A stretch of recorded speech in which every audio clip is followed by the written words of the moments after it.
It's been a few years since Starlink came on the scene in the north, and the company is rapidly changing the landscape, both literally and figuratively.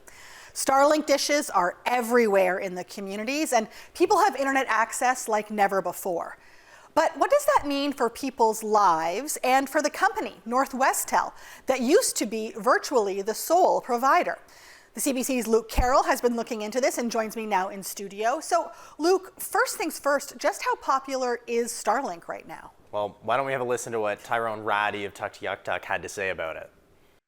It's just like the Edmonton Oilers. Yeah, everybody has them. Everybody is a fan of them for sure. Now, I'm not positive about the number of Oilers fans there, but Starlink's popularity I am sure of. I called people in Sax Harbor and N.W.T and was told that basically every household in those communities have one. In the fall, a nonprofit launched a pilot program that offers free Starlink internet to people in Nunavut using SIM cards. But many in the community say there's limited uptake because people already own one.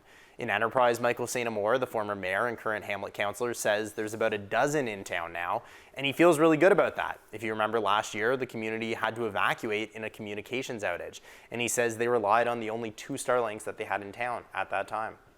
So, for so long, of course, the only choice for many people in many communities was Northwestel. How is this switch to this new technology affecting the legacy company? Yeah, so we don't know the numbers of people who've switched from Northwestel to Starlink. I asked Northwestel for that number, but was told they didn't have it available. I reached out to SpaceX, who owns Starlink, and I never heard back. But at least in the remote communities that I reached out to directly, Starlink seems to be taking over. Now, I spoke with Catherine Newsom with Northwestel, and she says the company is still confident it's the best and most popular option in the north. She talked about why she thinks that's the case. And secondly is our technology. We have a fiber-powered network. We've been rolling out fiber left, right, and center, and we're now offering 500 megabyte per second download speeds, unlimited monthly data. It's the fastest home internet you can get in the north, and it's built for modern broadband. And it's really a superior technology type, the same type of technology that powers downtown Calgary. So Newsom also talks about how the company employs hundreds of Northerners and invests in local organizations and causes. Now, I asked Newsom about the overage charges, this being, a big issue to many customers. And she says they're aware of the monthly usage amounts, that they can be challenging, and that Northwestel wants to bring unlimited monthly usage in those remote communities, like Sax Harbor and N.W.T.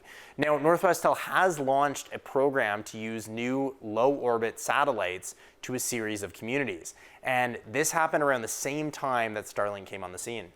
Now, that's the same technology that Starlink uses, is that correct? The low Earth orbit? Yeah. So how is it working for Northwestel? So I spoke with Tom Zubko. He runs New North Networks. It's a local internet provider in Nunavut. And here's his analysis of that program that Northwestel is launching.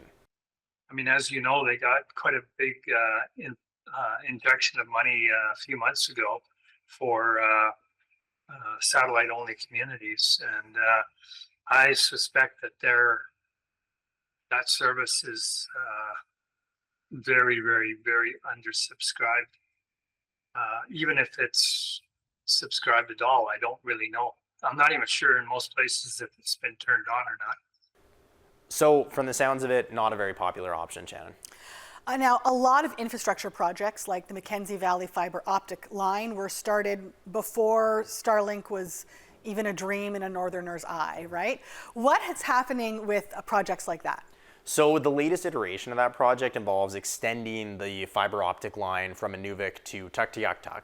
And a spokesperson from the territorial government said in an email that at least the Tuktoyaktuk project is continuing because it will bring better internet than what can be accessed through Starlink. Northwestel argues, the same point. So it'll be interesting to see what the uptake is, considering what Ratty said about Starlink's popularity, Shannon. All right, Luke, lots of changes always happening here in our home territory. Thanks so much for telling us about it. Thanks for having me.